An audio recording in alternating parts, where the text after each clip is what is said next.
Okay, so this week I want to spend all of our time talking about the texturing stage and the rendering stage of our little house. And the whole purpose of our lab exercise today was just to give us a fun little birdhouse, something for us to get our hands dirty, if you will, to shake off the dust, remember what it's like to go through that Boolean phase, and to start slicing up all of our walls to incorporate some really neat architectural details. But now that we have the model done, we need to start going in and really fundamentally looking at how we can render this thing to create the illusion that we're after. We want to start thinking about the render stage as early inside of the modeling stage as we possibly can. In every sense, the render decisions that we make, the composition, just understanding the scale of it, is going to influence how much geometry we physically infuse into the model itself. Great example. If you look at the house that you're making, you're probably starting to understand that it's a big object. You don't need to model every single wall panel.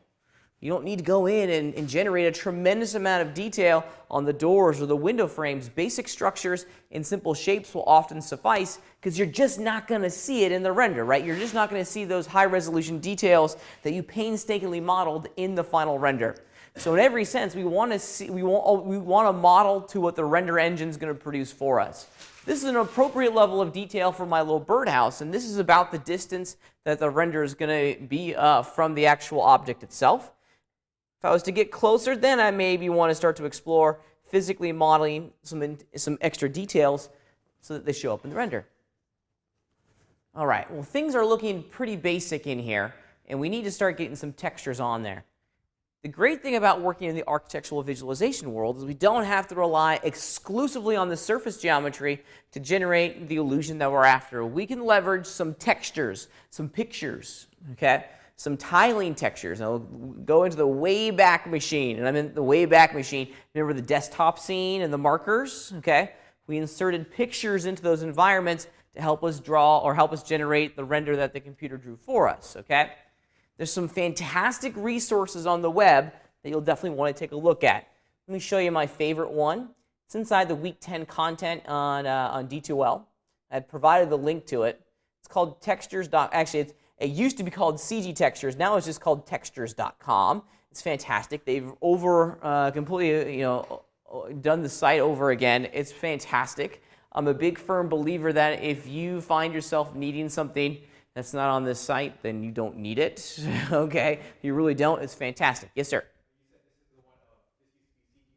It used to be cgtextures.com. Now it's just textures.com. They've rebranded their website and kind of overhauled their entire infrastructure. It's great. I've been using this site professionally for about 15 years. It's great.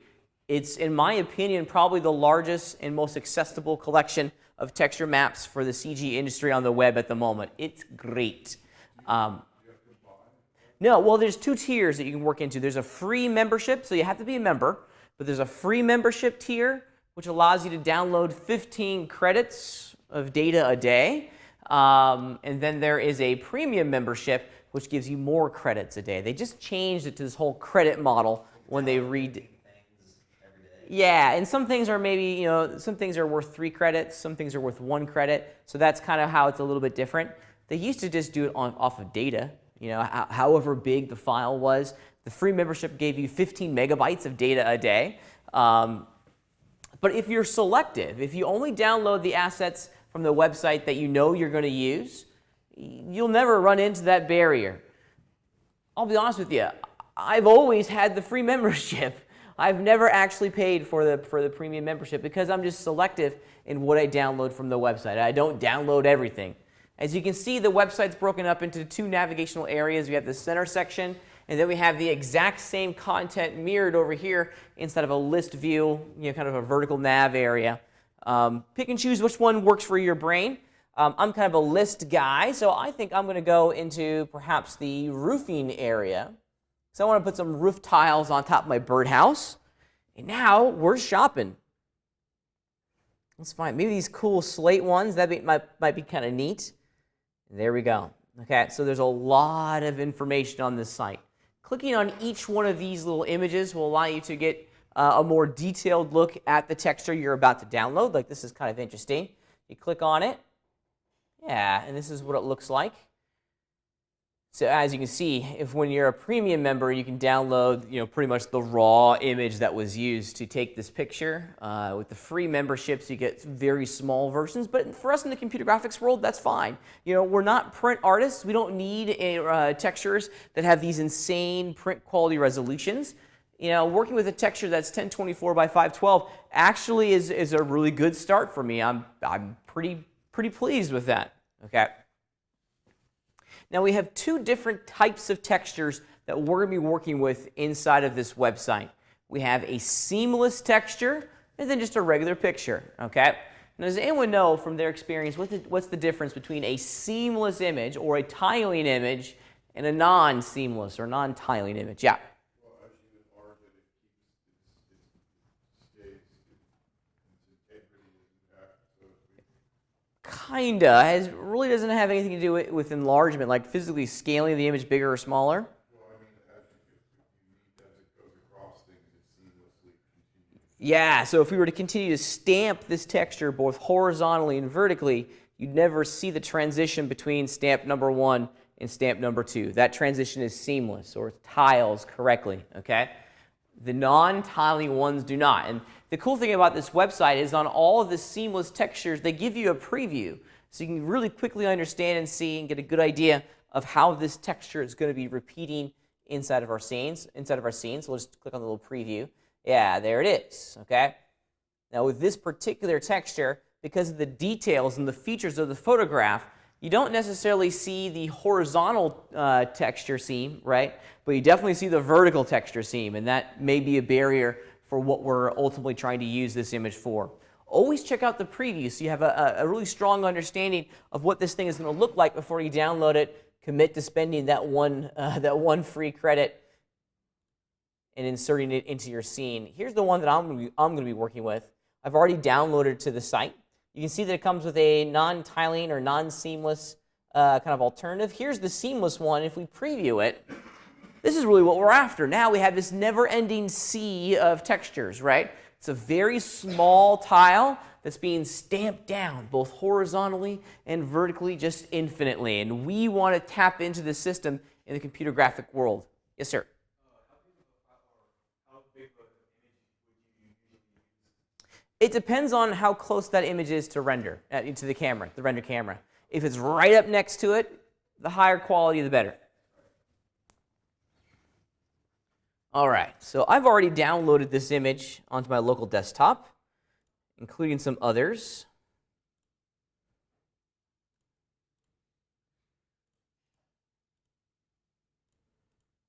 Oops. It's in my folder here. Yeah, here we go. So there's the non-tiling version, and there is, in fact, the tiling version. So let's bring this image in and start working with it inside of the Modo rendering system, okay? So let's jump back into Modo real fast. And of course, first things first, we're going to have to go through inside of our scene and start associating all the polygons that we want to be connected with the roof to its own material group, right? So we still have to work with inside this material group system that we've been practicing over the last couple months, okay? We still got to select some polygons, the M key, that part is the same, but how we work with the actual image inside of Modo is going to be a little bit different, okay? Let's go ahead, I'm just going to select all the polygons for my roof, hit the M key, call it roof, not ROG, roof, hit OK, okay.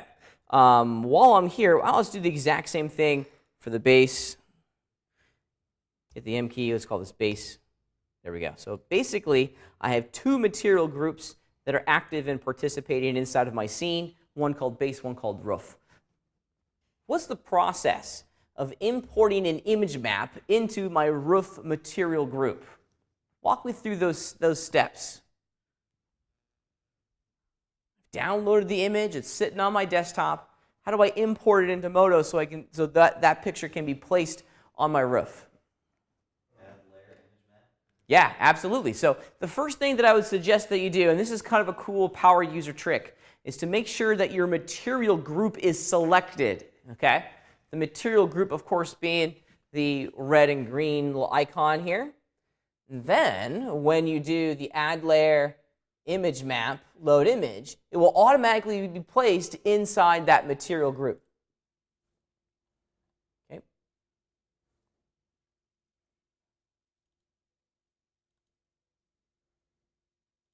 All right.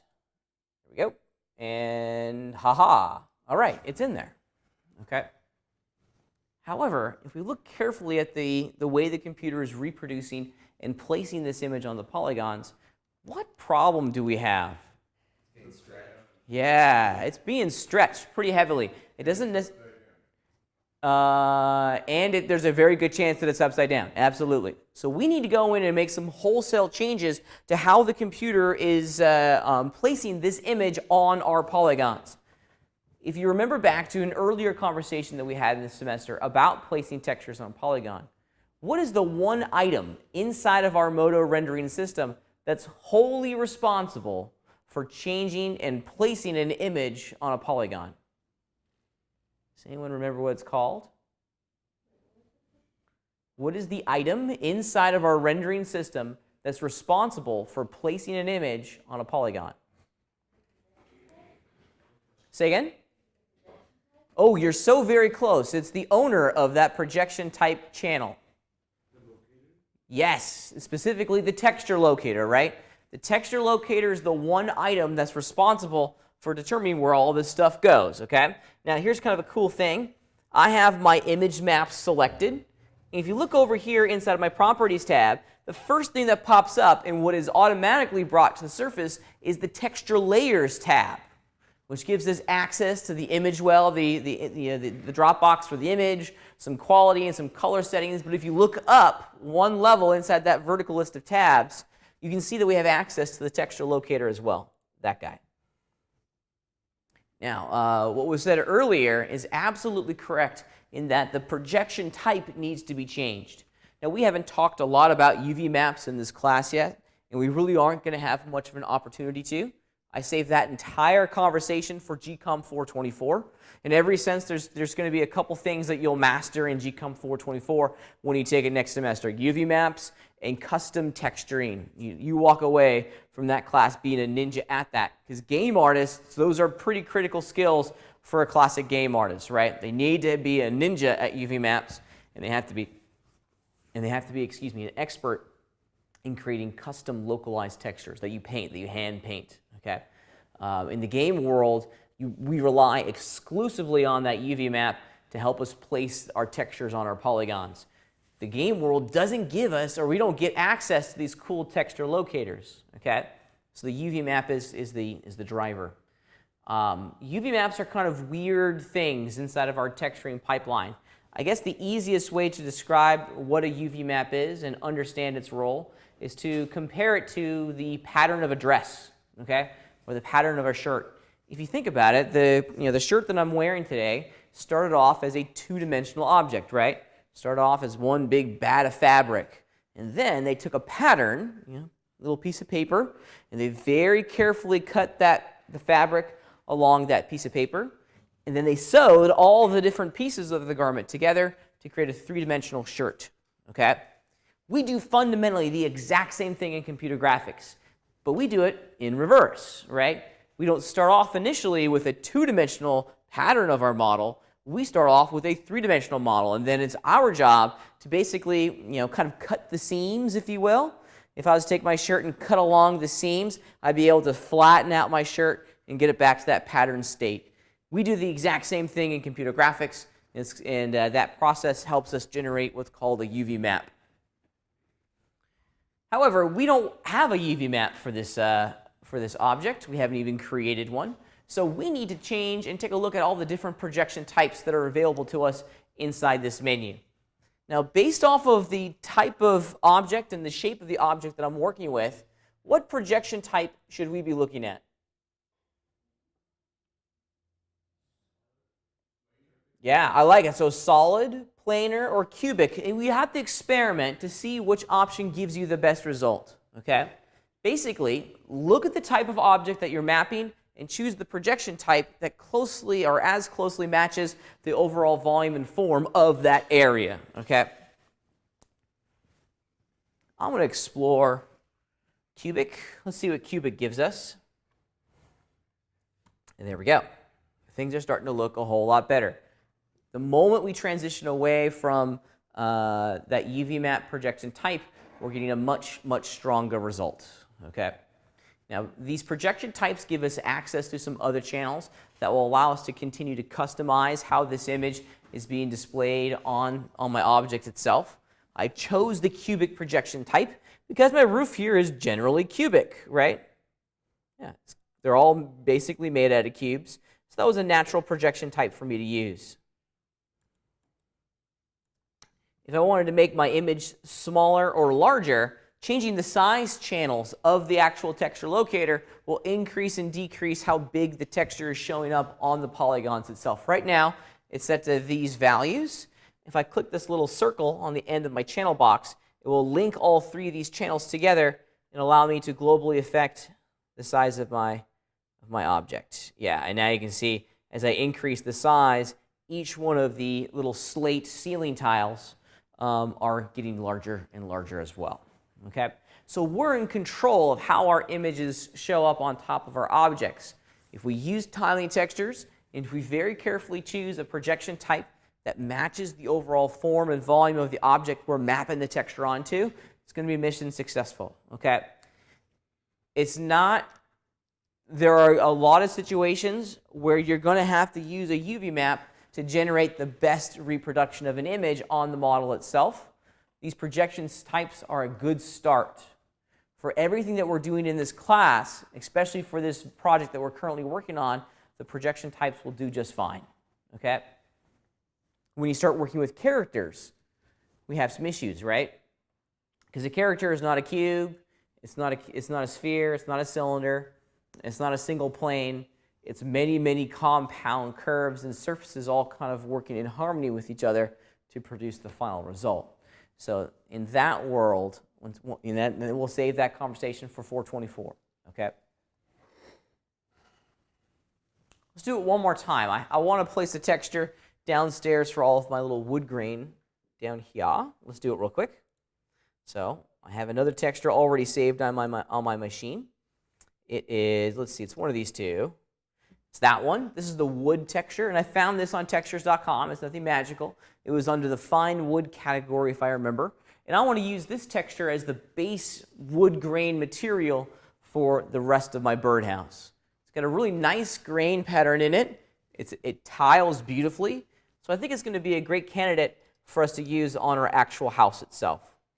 I'll follow the exact same import procedure that I used a minute ago by selecting the base, choosing Add Layer, Image Map, Load Image. I think it's that one. And we're on our way. Okay, so here you can see the importance of going in and really defining and working with the different projection types inside of our system. If you look right in here, on the side of my house, I got some big time issues, right? What do you see in there? Yeah, you can see it. And in the texture world, this is called texture stretching, where the image looks like it's being ripped and teared along the incorrect projection axis. I saw a hand. I want to make sure I get all the questions.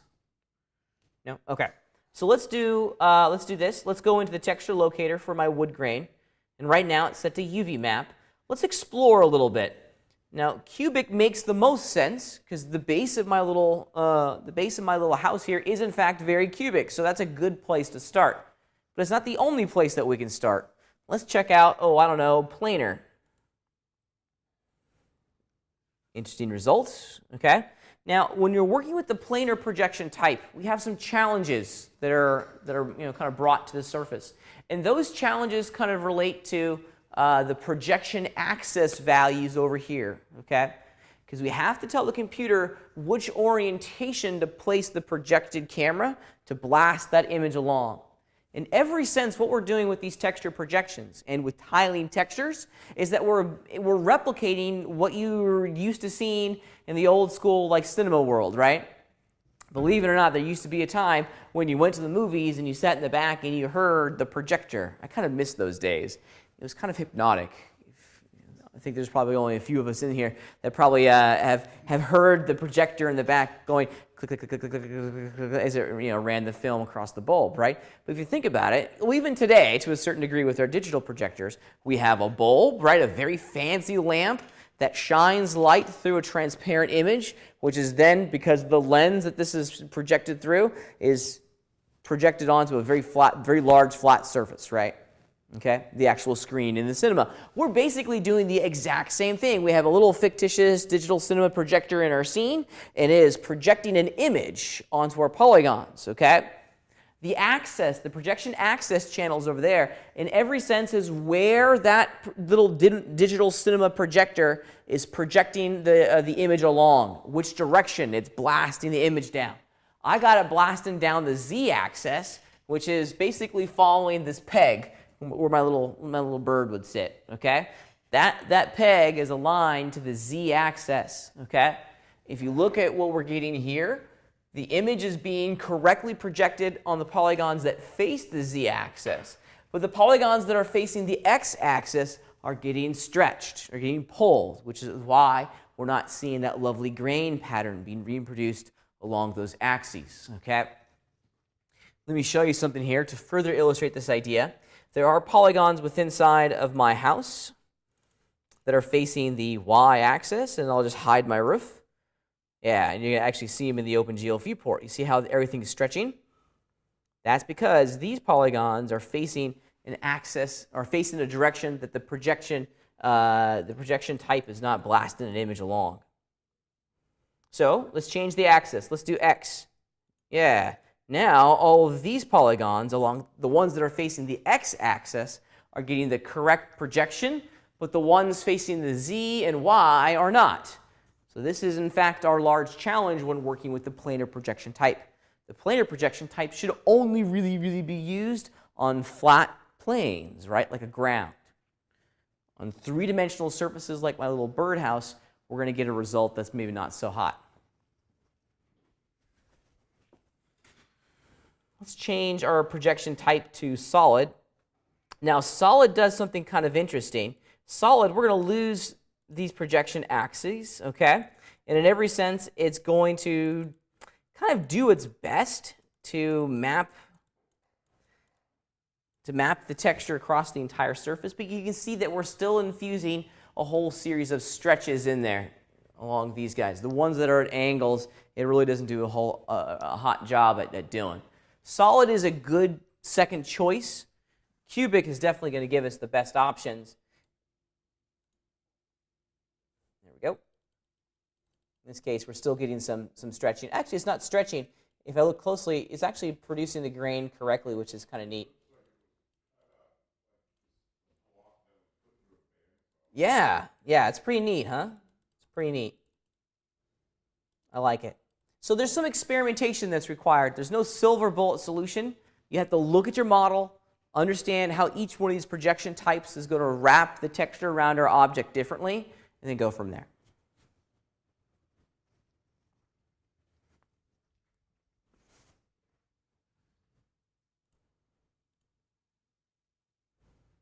Pretty cool, looking good. I'll unhide my geometry in my birdhouse so I get all my roof pieces back.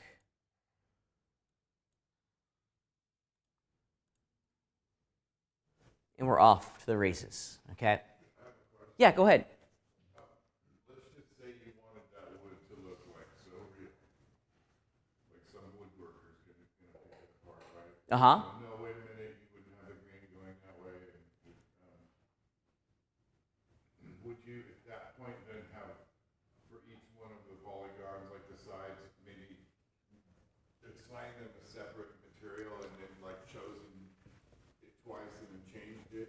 Absolutely, because Rob is absolutely correct here. If you look at the illusion that I'm creating inside my render, this is not actually how wood would look. Okay. It looks like wallpaper. Yeah, it does. It does, because along one axis of a wood, this grain pattern is going to change. Okay. It's going to look like this. Maybe, you know, this is probably the correct grain pattern going down the length of the board, but on this side, it shouldn't look like that, right? On that side, on the front side, where my opening is, I should start seeing the rings of the tree, right? Yes? Yeah, absolutely. Okay. So in that case, if that's the illusion that you're going after, I think your solution is a great one. Create a new material for the polygons that are facing the opposite direction, and change the projection axis of that texture to see what you can get.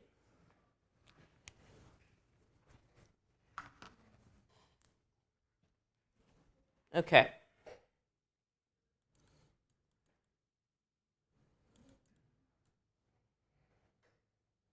One thing about the roof here, in addition to being able to change the size, you should be able to change the position as well. Let me just confirm that. No, it's just size. It's just size in this case. Yep, okay. So work with these tiling textures. They go a long, long way to help you achieving the realism that you're after, okay? It's going to help make your objects feel more real. Definitely purpose-built for the architectural visualization projects that we're working on this week. Because you think about it, the lawn of your yard, that's going to be a tiling texture, right? And cgtextures.com has a whole suite of really great tiling textures for grass. Awesome, love it a lot. Okay. The house itself is a whole series of planar projection types, or excuse me, cubic projection types. The roof, cubic projection types. It's just a whole series of cubic projections for the majority of your house. Now, one of the other things that I really want you guys to focus on in this assignment is the rendering of it as well. Textures are one thing. How we render our scene, the setup of our scene, has a big, big impact on how our audience is going to understand all of the objects in our world. The one thing that we're lacking at the moment from these textures is a sense of depth, right? They look very flat. It looks like they just, to borrow Rob's example, they look like they've been wallpapered, right? They look like they just kind of spray painted with this pattern. They don't actually have any sort of idea or illusion of dimension in the actual textures themselves. They look way too flat. Well, I want to change that. I want to go in and add the smallest illusion of surface relief, little bumps and grooves and pits and valleys and peaks to help make this feel more three-dimensional versus something that's incredibly two-dimensional. We're going to do this by creating what's called a bump map. A bump map is a camera trick. It happens at render time, and it uses the grayscale values, so the black and white pixel values of a texture, to determine the height and the peaks and valleys of the illusion that it's trying to create. We're going to do it off of, let's do it on the wood material first, because I think this will give us a really great example. Let's change my projection type to solid. Does that give me a better result? Yeah, I like solid better. So here's what we're going to do. Check it out. A bump map is generated exclusively from an image map, okay? Or let me rephrase that. The bump effect is created exclusively from the image map. I want all the peaks and valleys that I'm about to create perfectly match the surface color and the surface information of that wood find 14_S image, right? I want everything to sync up. However, the image that I'm currently working with is already assigned to affect the diffuse color values of my little birdhouse, so the surface color. I need to duplicate this image. Now, when you duplicate this image, you have two options, okay? Of course, you have duplicate, which is going to just basically make a raw duplication, a raw copy of this image inside your shader tree. But look down one. You can see that we have an option here called Create Instance, and this is actually the one that I would encourage you to use. This Create Instance option is going to create an instanced or referenced image map.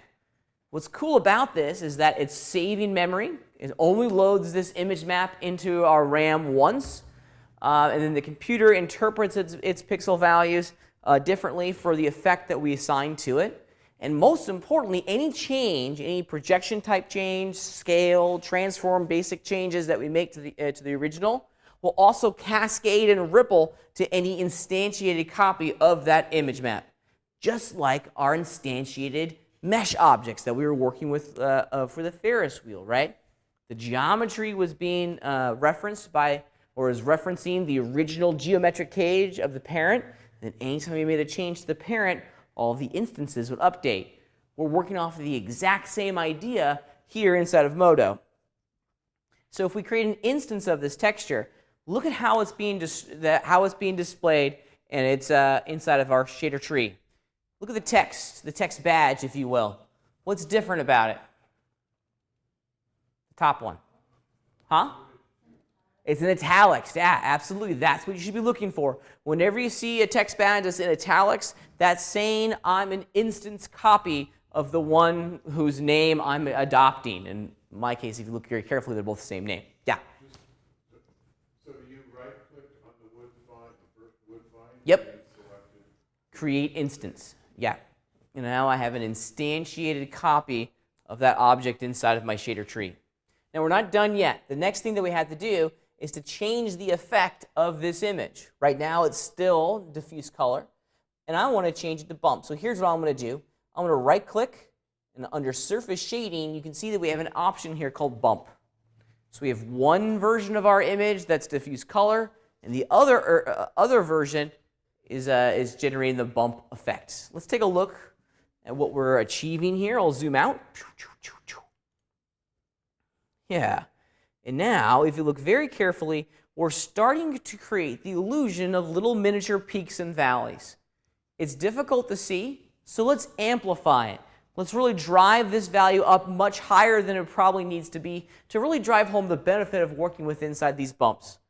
In order for us to increase our bump effect, we have to return to the material that's driving this material group. In our case, it's this guy right here. So here's the material group. We have two images inside that folder, and then there's the material. And specifically, the bump amplitude channel is the value that we need to increase or decrease to really make an awesome bump effect. Let's just overdrive. I want to push it much, much further than I probably should go in order to get the illusion that I'm after.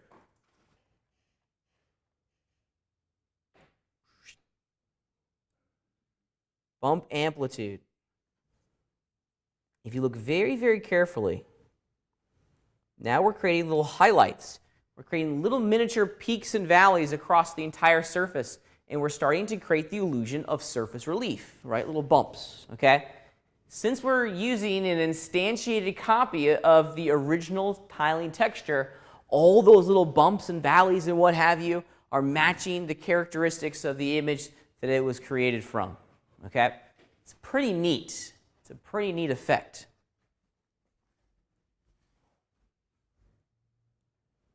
You can see it as I continue to rotate around.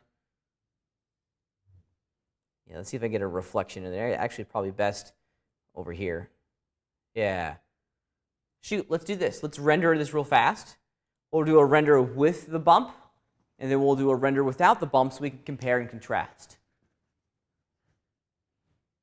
This is a camera trick. This is the old school method of creating the illusion of surface relief.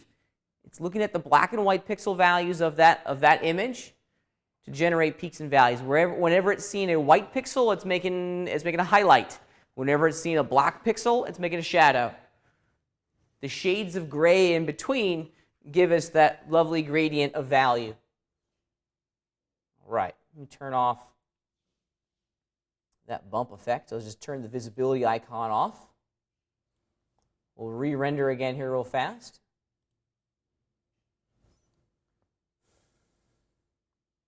Here's with it off. It renders much faster with it off, okay?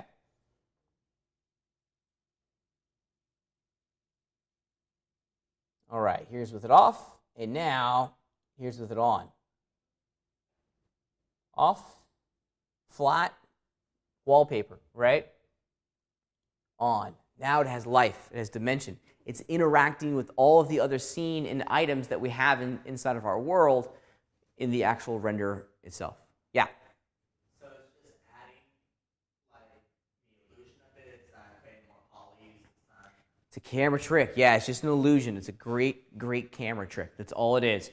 It's looking at the black and white values of the image, of the bump map image, and whenever it sees a white pixel, it makes a highlight. And wherever it sees a black pixel, it makes a shadow.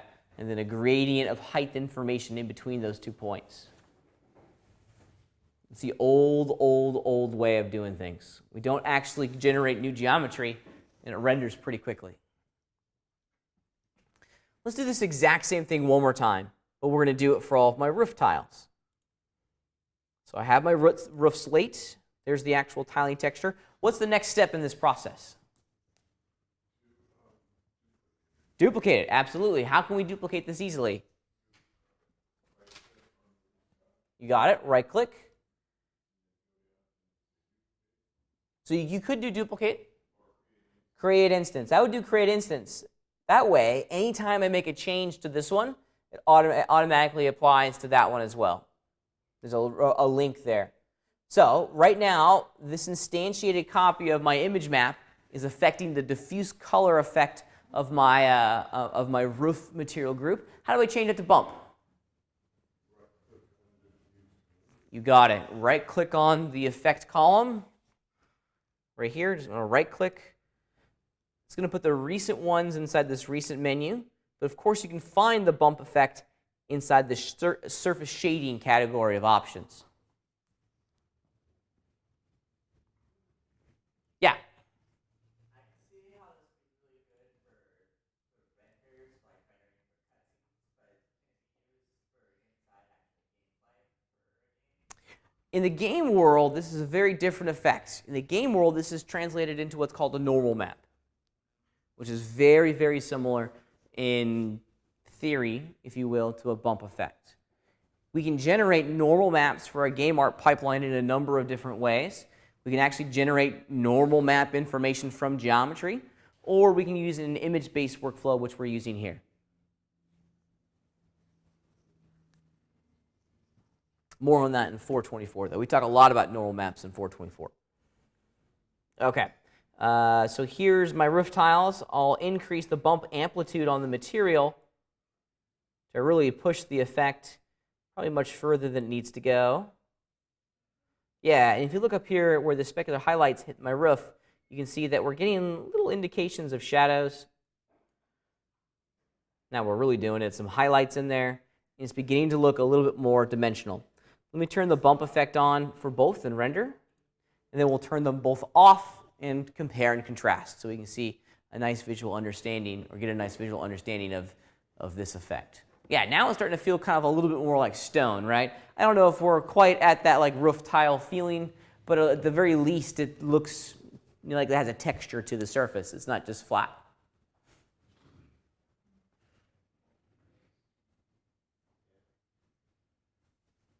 So if I remember correctly, this one just had, this was the one with everything off. So let me go back in time. So there's the both wood and roof tile bump effects on. And here's with them off. On and off. Makes a big impact, doesn't it? Simple little effect. It looks much more realistic. It's now, our polygons are now interacting with all the other items inside of our scene itself. They're interacting with the lights. They're interacting with the environment. They're beginning to be a little bit more of a player in the final render itself. Pretty cool, huh? Pretty cool. All right, with that said, let's actually spend some time talking about lighting. Because the lighting and how our environment is set up is going to have a direct influence on, of course, naturally the quality of the render that we create. I really hate the default lighting scheme inside of Modo. That gray gradient in the background just drives me crazy. It looks ugly, it's boring, it's dull, pat no likey, okay? So we're going to want to go in and change the background to something else, something that maybe is either image-based or has, or at the very least, we need to understand how we can control that gradient in the background. But I want to start off by talking about lights, okay? The environment, that background, is going to help us participate and help us kind of work inside of something that's called global illumination, right? The lights are called direct illumination, and in every sense, we're simulating how lights in our real world operate. The environment, the background of our scene, is kind of the ozone layer of our planet Earth. I really can't control the clouds, the color of the sky, and all that jazz, right? I can't control that. But I can control what type of lights I use to illuminate my objects out here in the real world, to a certain degree, obviously, okay? Modo does a great job of simulating and replicating defined light types inside of our three-dimensional scene. And let me show you what I'm talking about here. I'm going to just minimize this window. And downstairs in this OpenGL window, I'm going to hit the O key to bring open my viewport properties. And under the visibility tab, I want to ensure that show lights is enabled. That way, all the UI and indicators for each one of these light types are going to show up inside of my scene. All right. Let's first start talking about the directional light. The directional light is the default light type that comes with all Moto scenes. It's the most basic light type. It's been around forever. Here, let's do this. I think this is going to help illustrate this idea even further. I'm going to very quickly open up my modeling environment, or excuse me, my modeling tools, and I'm just going to throw down a ground plane. There we go. Something for my little birdhouse to sit on. And I'm doing this so we get a very good understanding of how the shadows are looking, because often we can define the quality and the type of light that we're using by the shadows inside the scene itself. Now, with the basic default directional light enabled, how would you define the way the ground shadow looks? What's it look like? The ground shadow. Okay.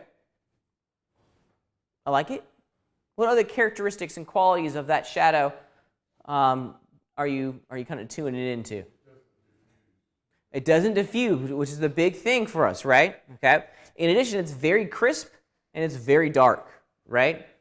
All qualities of the directional light. The directional light, does this right now, if you were to subtract that gray background, that gray gradient background, does my birdhouse look like it's sitting inside or outside? Outside, okay? Outside. Yeah, it feels like we're outside. The directional light is like the sun.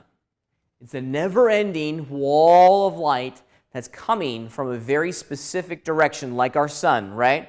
You can't escape the influence of the directional light, just like I can't escape the influence of our sun, right? Wherever I go outside, I'm always in the sunlight, unless obviously I go inside, okay? Then existentially, you can say, well, you are still being influenced by the sunlight. Anyways, okay. We get to control our directional light inside of our OpenGL viewport. You can see its icon down here. All lights, there it is, that's the directional light icon. All lights are items. So if we want to work with our directional light, maybe change its location, or more importantly with the directional light, its rotation, we have to be in item mode and then select that item before we can work with it. Much like the sun, the directional light doesn't really care where it lives inside the scene. Check it out. I can put my light on that side of the house. Does it change the illumination qualities? No, it doesn't change it at all, right? I can put it way over here or up way high. It's never ever going to change how it is illuminating our object. Moving our light is not going to do a single thing. Rotating our light absolutely is going to do what we want it to do. So if I wanted to change the orientation of my directional light, I'm going to have to rotate it. And now, as I rotate this thing around its local y-axis, you can see what's happening to my birdhouse in my scene. Yeah? There is no benefit of moving the light. Yeah, there is none. None whatsoever. You can place the light wherever you want inside of your scene. Its rotation is the only series of channels that matter. Okay. And is it the rotation only on the X and Z axis? No, you can do all three. Yep. Just like our sun. All three. Okay. But if you were to do it like on the y-axis, it wouldn't necessarily change where the shadows go.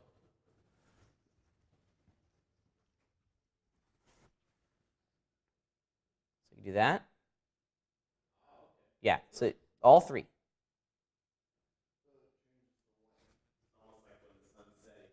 Exactly. As we kind of flatten out the plane of the directional light, it's as if the sun is setting. All the shadows get really long, right? As we tip the light this way and almost have it shoot straight down, now we're kind of like midday, and the shadows are very short, very close to its parent object, just like the sun. Just like the sun. Okay, One other thing that we can change quickly to help us get into that sunlight world, I think it was Rob that kind of pointed out real fast that our light right now, the way the shadows are being drawn, it doesn't get diffused at the edge, right? I should force you guys to go outside and make you guys look at your shadow, because what we're seeing in here looks very computer generated. It's not real. Our shadows, if we were to step outside for a second, would look a little bit different. The shadow is going to lose energy as it travels away from its parent, away from the base. Right up next to, so if I was to look at my shadow on the ground, the shadow right next to my feet is going to be very dark and very crisp. But as that shadow travels away from me, it's going to lose energy. So that the very tip of the shadow, the furthest away from me, the edges are going to be really blurry, and it's going to be not as opaque. Okay? We can simulate this pretty easily by beginning to explore a number of the properties that are associated with our directional light. So with my light selected, check it out. You can travel over to the Properties tab, and we have some options in here that we need to look at. Specifically, there's really kind of two that I want you to focus on. I kind of hate the way that the guys down at the Foundry have labeled this, but it's physically accurate. The Moto rendering engine at every single stage 100% replicates how light works out here in the real world. Okay? If I was to go grab a light meter and shine it outside and take a reading, the type of values that would determine the brightness of our sun would be the radiant excitance value. Okay? Radiant excitance, it's a fancy word for brightness. Okay? Increasing that value is going to make our light much brighter. And of course, decreasing it will do the opposite. Let's put it at 10. Woo, now you can see we're blasting a tremendous amount of light into our scene. If I was to put this at 1, very, very dark. So we can control the brightness of our directional light with this radiant excitant value. Okay? Now, to get the blurry edges on our directional light, we need to go in and change the spread angle here, this guy.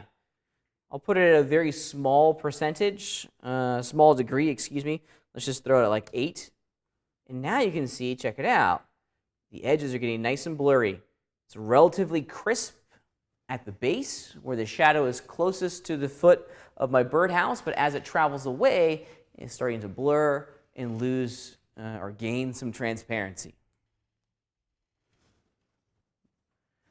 So radiant excitance and then spread angle. Those are the two channels that you'll want to zero in on to ensure that the type of shadows that are being created are a little bit more realistic. And those are starting to look pretty good, right? Those are good, realistic shadows.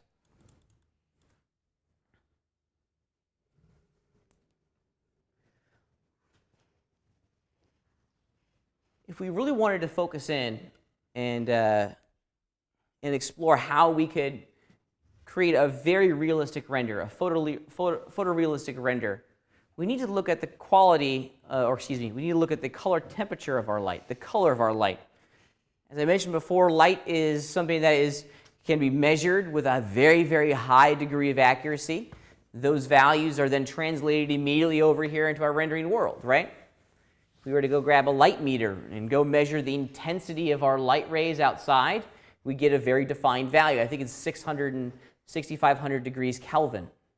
An incandescent light bulb is going to produce its own color temperature, which I believe is 3,200. Okay? All lights have varying degrees of color temperature that color temperature is really translated into a color. Okay? These fluorescent lights in here, if I was to turn them on, what color would you think the fluorescent lights are? One would think they're white, but they're really not. They're kind of blue, kind of a light blue, right? An incandescent light bulb, if you look very carefully inside of my office there, you can see it through the window. What color is the light that's coming through there? Yellow. Yeah, yellowy orange, right? The lower the color temperature, the more orange that light's going to be. The higher the color temperature of a light, the whiter it's going to be. I believe it's actually impossible to have a light that's pure white, right? It would have to be burning at a rate much, much brighter than our sun. If you were to look at the sun, which I don't recommend you doing, but if you were, what color is our sun? Is it white? Nope. Over a light yellow. Yeah, it's yellow, but it's not white, right? A white light source, I believe, is physically impossible to create. So we need to change the color of our light. Down at the bottom of the shader tree, you can see that we have all of our lights have their own category. And if we were to click on the disclosure arrow, here's our directional light, and all lights come with their own material.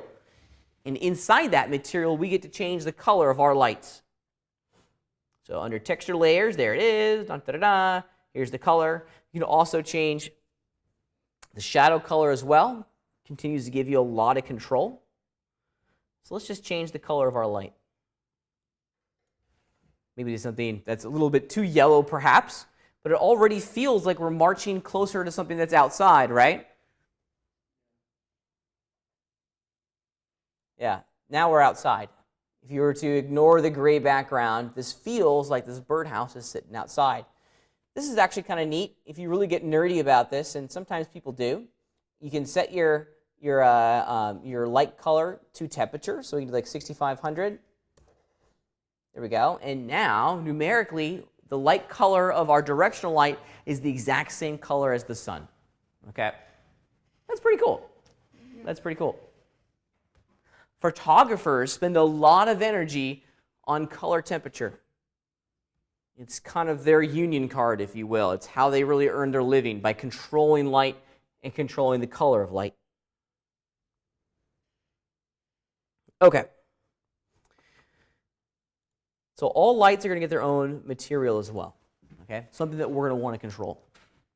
We can have as many different types of lights in our scene as we want. Most scenes come with a whole series of lights. It's not just one. We don't want to rely exclusively on one light. If you look at my little birdhouse here, you'll see a really great example of why we're going to want to insert an additional light into our scene. I have a really cool looking birdhouse. I'm pretty happy with the textures that are associated with this guy. However, I got a big black hole in the center of my birdhouse, right? That's not very pretty. It's certainly very ugly. And it doesn't tell my audience any information about what's inside my birdhouse, okay? As computer graphics artists, I think I said this maybe once or twice before, we have to be like half sculptor, half painter, half animator, and then a portion like photographer, right? Well, in the photography world, we don't want to have a lot of black pixels in our scene, right? Because once a pixel goes black, we lose all detail in that area, right? It's never going to get back. We're never going to get that image back. We don't want it to go completely dark in one area. We want to create a three-dimensional image. Removing those black pixels and infusing some different values in that area will continue enforcing the idea that there's an inside to this thing that has dimension, space, and volume, just like the outside. So here's what I'm going to do. I'm going to add another light. Check this action out. We can add as many lights into our scene as we want. Don't go crazy with it, but under the Add Item pull-down menu, of course, we have a subcategory here called Light, and there's a bunch of lights in here. Don't worry, we're not going to go through all of these today because there are a lot in here, but I want to show you the awesomeness of a point light. The point light, let me take a step back. If the directional light is like the sun, the point light is like a light bulb. It's a single spot in space, and light rays are being generated and emanated from every direction from that single spot. Let's just add it in here. FYI, and you can see it just sitting down there right there. There's my point light. You can see the little cross thing inside of my frame. Awesome. Okay. The point light, or all new light types, when you create them from the item list, they're going to be generated at the origin. So look for them at the origin. Okay. And I'm going to move this light where I want it to go, which in my case is on the inside of my house. Okay. It's pretty cool. Now, the directional light, it didn't really care where we positioned it inside the scene, right? The directional light only really cared about the rotation values on that item. The point light is kind of the exact opposite. You can't really rotate this thing. It's all about its position inside of the three-dimensional scene. Let's just push this guy into my house. Yeah. Awesome. Right now, it's a little bit too bright for me. Okay. So maybe what I'll do is, with it selected, go over to the radiant intensity and start bringing that down. Let's put it at a value of 1. Yeah, it's not the brightest spot. It needs to make sense that this area is in shadow because we don't have our directional light kind of shooting into the house. But it's a whole lot better than it being completely black as it was before, right? So this is where we get to fine-tune things and really kind of start to sculpt our objects with light. It's a whole lot of fun. Let's actually put it down to 0.5. Yeah, I like that a whole lot more. Let's turn the light off and start doing a before and after comparison. So here's what my house looks like with it on. Let's turn that light off. Ugh. It's almost so ugly you can't bear it anymore, right? Once you add a light in there, it really adds a lot. Here's with it on. We see the wood grain pattern. It's still darker as it should be, but at least there's a little bit of information in there for our audience to kind of glom onto to understand the spatial relationships and the dimensions of this little birdhouse. Yeah.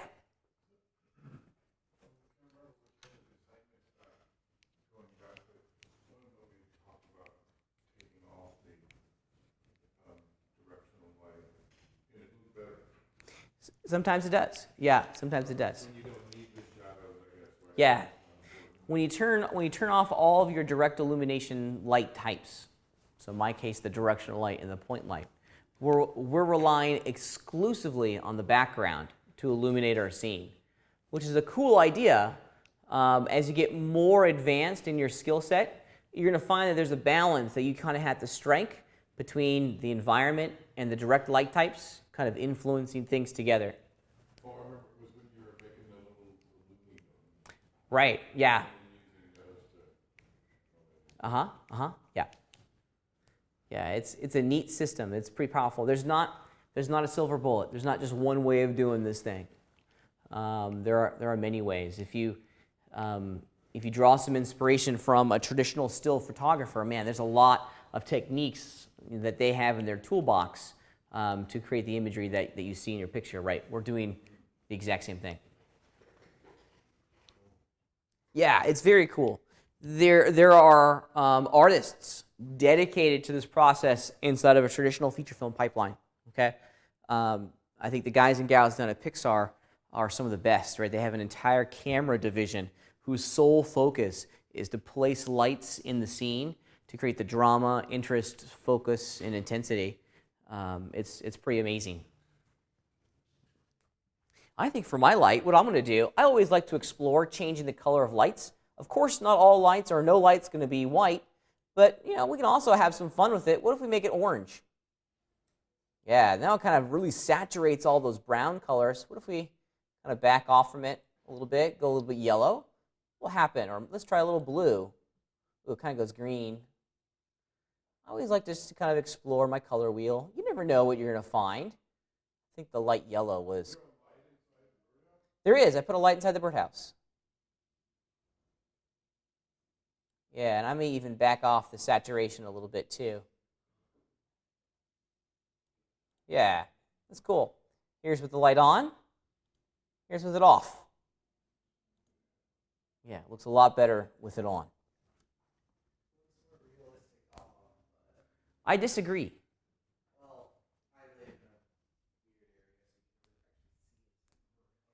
Yeah. Yep. Okay. I think that comment, we need to revise that comment a little bit. Everyone's going to see our world slightly differently, okay? It's all about crafting a three-dimensional world. This is always an interpretation, right? We're not actually taking photographs of our world, and even then, we can manipulate photographs to produce the whatever illusion that we're after here, okay?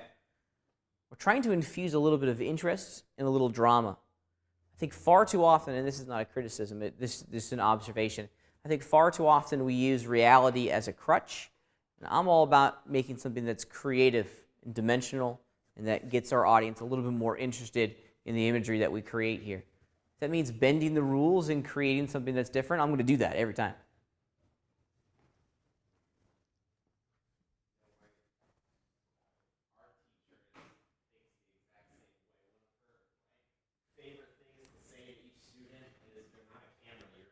You're an artist. You're an artist. And I think it's very easy for us in the 3D world to get in a rut of reality, right? Shoot, even I do it sometimes. I kind of preach reality, reality, reality, because the sculptures that we create need to be founded in reality, but at the end of the day, we are creating something that's artistic, okay? You can bend the rules. You can change the color of your lights. If it achieves your artistic vision, do it, man. Do it. Okay. Let's keep cruising, because there's a couple other things in here that I want to look at. So we got our point lights, we got our directional lights. I'm actually going to turn off and delete that polygon down there. That's my ground. Bye-bye, Mr. Polygon. And I think what I'm going to do is we're going to have some fun with this, okay? Let's actually go, I'm going to go into my layout interface, and under my mesh preset library, I just happen to have some trees in here. And let's make my tree a little bit bigger. It's kind of tiny at the moment.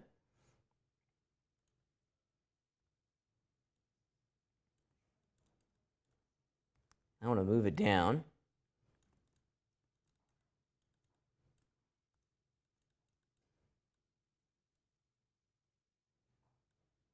Let's see. Let's see if we can get.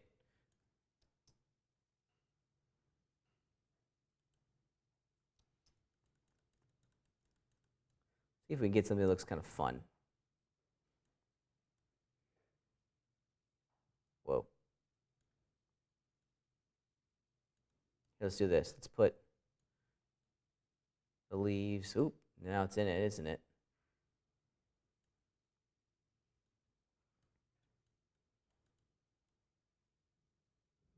Yeah, that's interesting to me. I like that. What if we change the render angle? Oops, excuse me. Yeah, that's cool. Let's check it out, see what it looks like. Yeah, now it's starting to look like maybe our little birdhouse is in a tree, which is kind of cool. Okay, let's talk for a second about that background. Okay, that gray gradient in the background. Starting today, you're not allowed to ever turn in any render with a gray gradient ever again. We're done with gray gradients. They're boring. They're dull. They really don't have a use inside of our world. In every sense, we are evolving past it. Okay.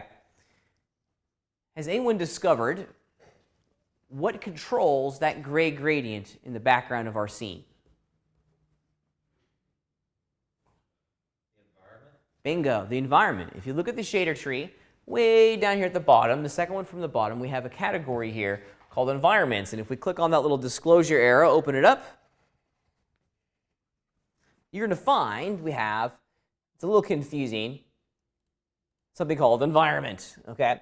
Now, I think the best way to think about this is that we have environments, plural, and then inside of that folder, we can have a number of different environment. I've seen some scenes where they have 3 or 4 different environments, all influencing the render in a slightly different way. So you can have multiples of those little cool sphere icons inside this section. However, if we were to open this up, we're going to get an environment material. Much like we have materials for our lights, we have a material for our environment. Now, this material needs to be inside an environment, okay? And with it selected, check it out, here's all of its options over here. You can see that this 4-color gradient is really the one that's responsible for changing or for creating that gray background inside of our scene. You can change this. You should change this. Have fun with it. Explore it. You can create a whole series of really cool, cool looks. To make it easier on me, I'm just going to go to a 2-color gradient, so I only have 2 of these things to mess around with. And let's maybe have the zenith color. And the zenith is if you were to draw, a line perfectly straight up, that's the zenith, okay? Maybe it's a nice shade of blue. There we go. That's kind of cool. You can see the effect that it's having in my scene. Awesome. And then the nadir color is the area that's directly below us. So it's the opposite of the zenith. The zenith is pointing straight up. The nadir is straight down. What if, let's say, it's the ground? Okay. And check it out. You can see it influencing the underside of my birdhouse down here. There's a slight green hue as if there's a grass or some sort of, lawn immediately underneath. More realistic. Yeah. Just that one small little change has such a large impact on our render. We're beginning to march closer and closer towards what it should look like at the end of the day. Pretty neat, huh? So experiment around with this environment type. So I'm in the environment section itself. I'm in the environment material, if that's where you're lost. Down over here. No, I'm there, but I don't have Don't have the thing. the thing. Yeah. That helps. I don't know if I need to change something. Right here. Open it up one more time. There you go. I was working inside the environment material. All right. I want to show you some really neat technology. This is pretty cool. This is going to seem rather odd, especially after I just preached about how you can bend the rules and you're being creative and you don't necessarily have to recreate reality and all that jazz. But we can actually do a really great job of recreating the environment by changing how our environment material is interpreting our directional light. This is another kind of reason to buy Moto. It's called physical sun. We get to basically transform our directional light into what the computer believes is an actual sun. Because the sun is, the sun follows a very predictable path, right? We know where the sun's going to be every single day. The grand thinkers of our world have plotted out its location for many thousands of years. Shoot, they can even tell us where the sun was 2,000 years ago, right? It follows a very predictable path. Well, we get to tap into that entire predictable system through the physical sun architecture inside of Moto. Check it out. Under our environment material, I'm going to change the environment type from 2-color gradient to physically based daylight. Now, look what happens in the background of our scene. Everything changes, okay? And the directional light inside of our world, our default directional light, has now really and honestly been transformed into the sun. So we first start by changing the environment type to physically based daylight. Huh? Yeah, it's awesome. Now, if you look at it, this is starting to look like we're actually outside, right? It's pretty great. The awesomeness continues when working inside of the physically based daylight system. Now, we have some quality controls here, okay? The size of the solar disk, which is the size of the sun, okay? However, if we go to our directional light, we have even more options. So directional light, check it out. Where is it? There it is. It's down here. We have a physical sun category. Let's just enable this directional light as a physical sun. And I want to make sure I don't have 2 directional lights in my scene, and I don't. Yeah. So now my directional light is physical sun enabled, if you will. And check it out. We now get to change the time of the day, okay? The color temperature and the location of our directional light, the rotation parameters of our directional light are going to change based off of the day and time. So let's get crazy here for a second. Let's actually plug in today. So today is October 29, 2015, and it is approximately 4 o'clock, right? Yep, approximately 4 o'clock. So that makes it, what, 1,600 hours? Okay. Yeah. And our sun is setting right now, and you can see that the environment is changing in the background, which is pretty cool. Huh? The location is set to Luxology headquarters in California, but here's New York. Yeah, so they have city presets here. Here's what the sun looks like at this time in Moscow. Or no, it's Tokyo, I apologize. So you have a lot of fun with it, okay? It's pretty neat. I dig it in a very big way. This is also a slider. I think one of the cool things that you can do is that there's also a slider, so you can see what it looks like as the sun sets. Of course, when it goes dark, the sun has set. That's kind of neat, okay? The shadows change their orientation. Here it is at, just before lunchtime. Let's do it. Here it is in the morning. Very cool. One other thing that you can change, if you look at where the sun and the shadows are being generated, you can change the north offset, which is basically going to change where the sun begins and ends its journey, right? Its path along the sky. So if you wanted to have a different effect, you certainly could do that by changing the north offset. Let's just change it like 90 degrees. Yeah, and you can see all the shadows changing and they're rotating.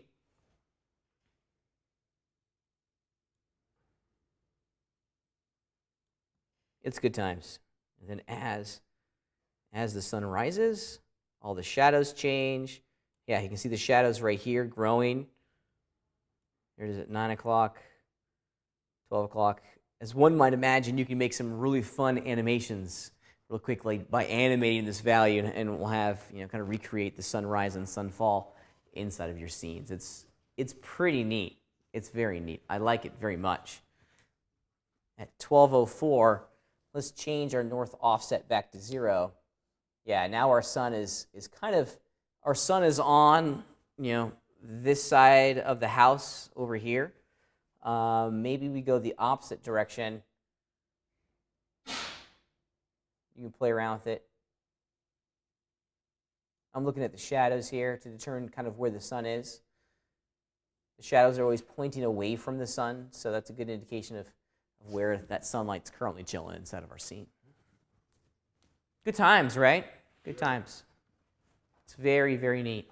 I like it very much. It's interesting how the stone on the underside of your roof looks much more like overlaid stone than what's on the top. Definitely, and the lighting has a lot to do with that. This bump effect is okay, right? But it's still just a camera trick, and it's just an okay camera trick. If you wanted to really make it look like stone, we may want to look at some other options. Of course, yeah.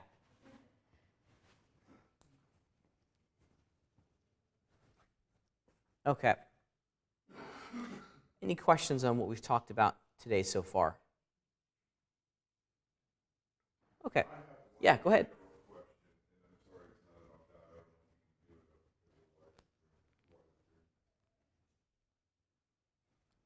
Go ahead. I've gone back and haven't been able to find it. It had to do with selecting. Okay. Essentially selecting in terms of being able to match up the angles that what you're selecting is on so you can make an adjustment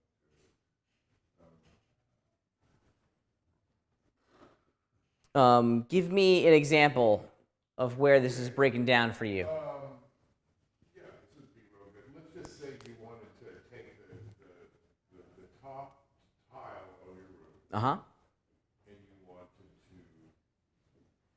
resize it without it Changing the angle. its angle and all that. Sure. That's actually very doable. Let me jump over into my modeling layout. And I'm going to turn off just move. I'm going to turn off all of my materials.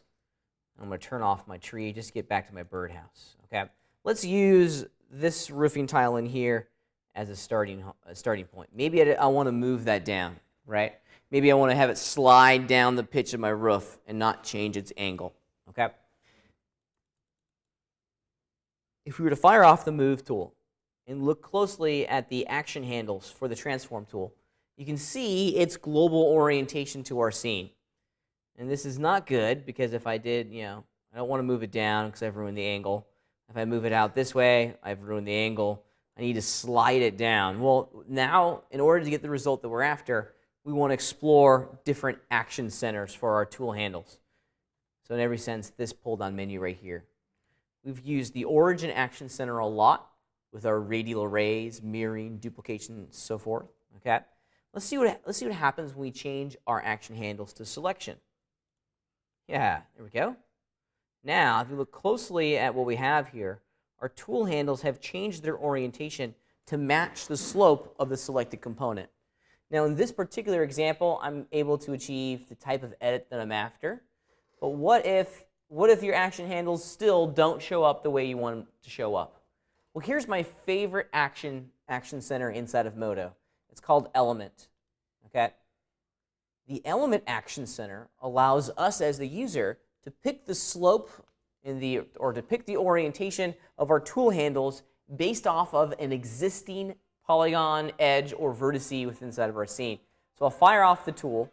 Now on the surface, it looks like the tool doesn't work, right? Because you don't see any tool handles. However, with the element action center enabled, you have to click on a component to align the tool handle to that component. So I'm going to click on maybe just this edge right here. Bloop. You can see that my tool handles show up, and I'm able to slide that thing down however I want, which is pretty cool. Okay. So as a reminder, we'll do it one more time. With the element action center, turn it on, and then you got to click on something, and that tool handle will follow the angle of that component perfectly. So, and you can do this on any active component, right? And the tool handle will change its orientation based off of what you clicked on, even a vert. I'm sorry, say again? This is the idea of the element action center. The tool is going to interpret that idea a little bit differently, so it's very tool dependent. This is how it works with the move tool. The rotation and scale tools will follow suit, but yeah. And bevel and extrude too? Bevel and extrude, probably not so much. Okay. Yep. Extrude, yes, because extrude is going to follow the action handles. Bevel, probably not so much. Let's see what happens, yeah.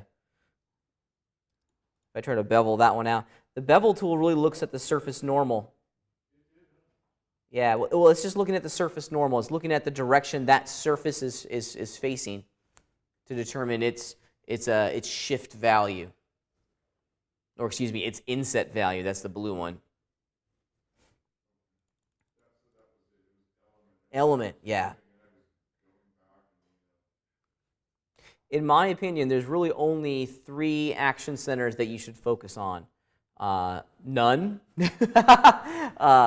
selection, element, and origin. From time to time, and this is from time to time, I use local, but that's few and far between. Okay. Other questions on what we've talked about so far today? All right, let's return to D2L real fast and take a look at what the expectations for your homework are this week. Because there's actually 2 things that we need to do. Of course, we have our homework assignment. Okay, our homework assignment is really simple. We're just wrapping up our house with textures and materials. Okay, in addition to infusing our house with a whole series of tiling textures, I also want you to set up your lighting to replicate a season. Okay, each season has its own visual characteristics. How summer looks is different than winter.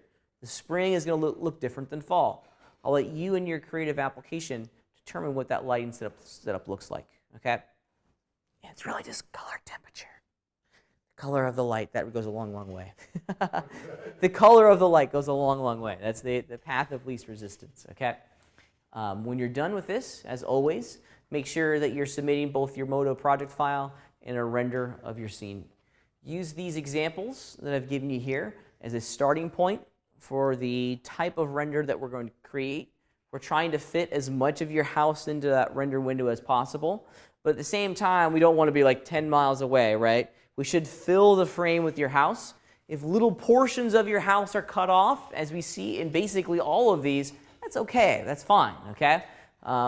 We can do that. I'd much rather you guys focus on generating a nice picture with good composition than trying to fit every polygon in there. Yes, sir? Can you show us how to make a leaf real quick? No.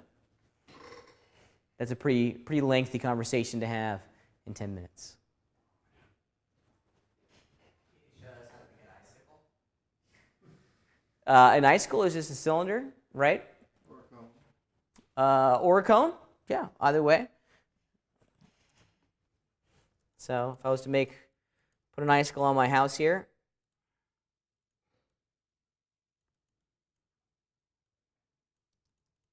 Okay. Now I already have a whole series of edge spans in there. And now it really is just the process of scaling these down individually to create something that looks like an icicle. Some are going to be, really thin. Some are going to be pretty big. Using reference will help you guide you to the end result. Hitting the tab key at the end of this process will really help because it'll all smooth out.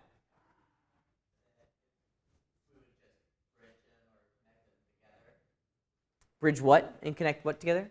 Well, after there's going to have one single icicle, the icicle connects to a bunch of usually. You could definitely do that. Absolutely. If you had a whole bunch of icicles, you could bridge certain sections to make it look like it's all one piece. Yeah, lots of options. Do them like the Lego thing, and then just screw them in like icicles. Sure. There's a lot of different ways to skin this cat for sure. Could you do some quick walls really quick? Yeah. Because I had some issues doing it with the birdhouse and snapping and all that. Okay. I get some weird polygons when I extruded it. You got some weird polygons when you extruded it. Okay. So I have the pen tool, wall mode, offset value. In my case is set 2 inches, but you can do whatever you want. Okay. Now you're using your snapping. Okay, so I'll turn my snapping on. Do you remember what you were snapping to? I believe it was like it was on polygon, world axis. Okay.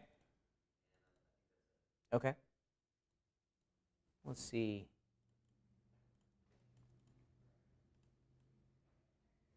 Without knowing exactly what's going on, it's kind of hard to. I mean, like that last thing. Okay, how did you snap that last wall to the other wall? Close. Oh, close. Close, yeah. You just click on that. Just click on close. Yeah, if you just click on it, see how it opens and then closes it? Okay. Yeah. I think that's all I needed. Okay, rock and roll. That's an easy one.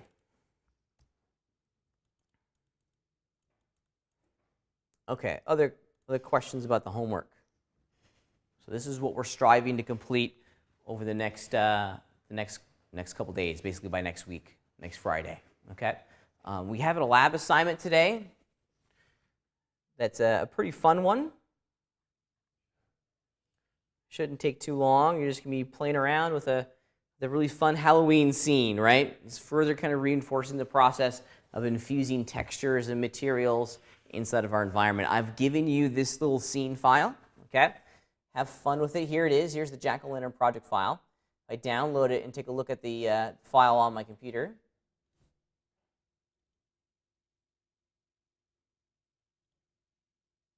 There it is. Let's open it up real fast. There it is. Okay. There it is. It's a pretty cool scene. I can't take credit for modeling this. This project file has been around for 15 years. It's an old school model, but it's ready to go. It's ready to go. And again, this lab exercise, it should take you, about an hour, maybe an hour and a half to knock this puppy out and get this one done. Okay. So if our door wasn't in the render, do we have to texture it? Portions of the door, you're probably going to see portions of the door in there. I mean, would it be like, angle it a certain way? Like this. Trying to be lazy. Yeah, no, I think that's fair. I think that's fair.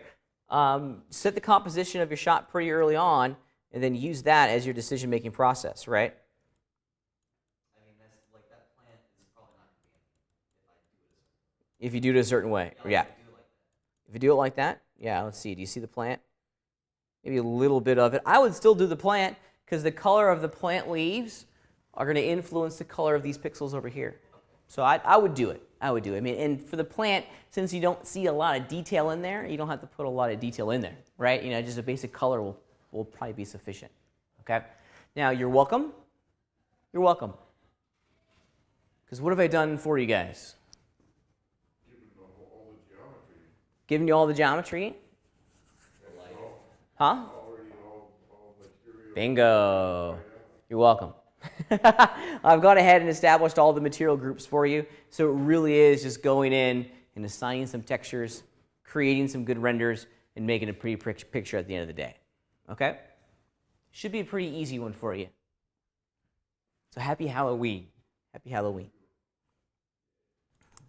When you're done, just make sure you give me the Moto project file and a cool render of your jack-o'-lantern scene. We'll call this one finished. Okay? Yes, ma'am. Just because I was thinking about this when I was doing the Ferris wheel, the successful projects are the high end, they're not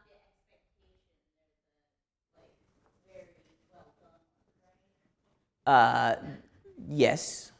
Just because, like the Ferris wheel with like the clown graveyards and stuff. It was really cool. It's cool, right? I Yeah. don't think I'm at that level yet. Yeah.